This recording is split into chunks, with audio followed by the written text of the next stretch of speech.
Arı gibi çiçekleri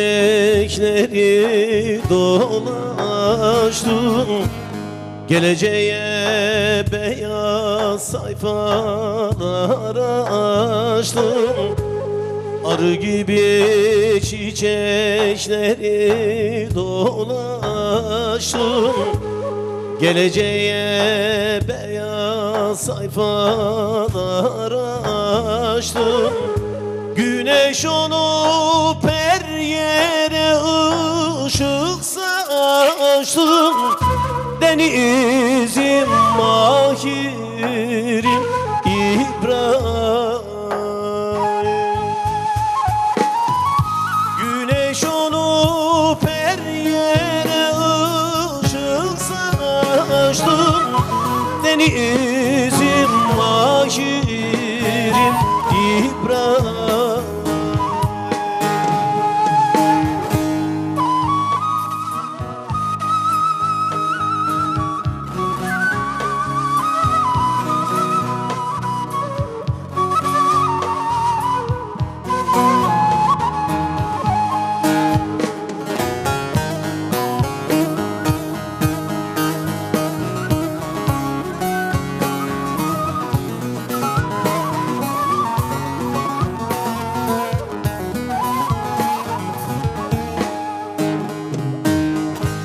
Yetim hakkı, garip hakkı yememiş, zalimin zulmüne boyun eğmemiş. Yetim hakkı, garip hakkı yememiş,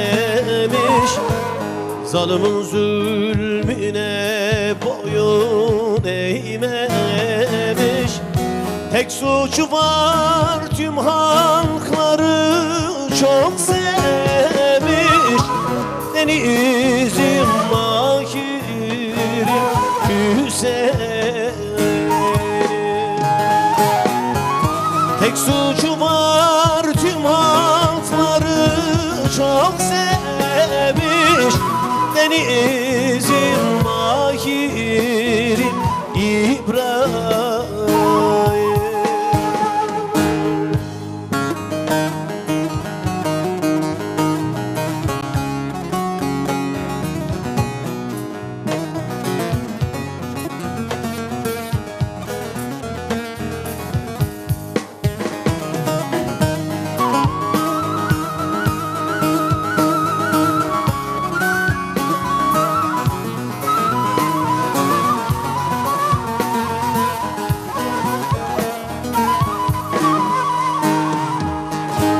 Aşık Cem'im, size inanıyorum, yerde gökte her yerde arıyorum. Aşık Cem'im, size inanıyorum,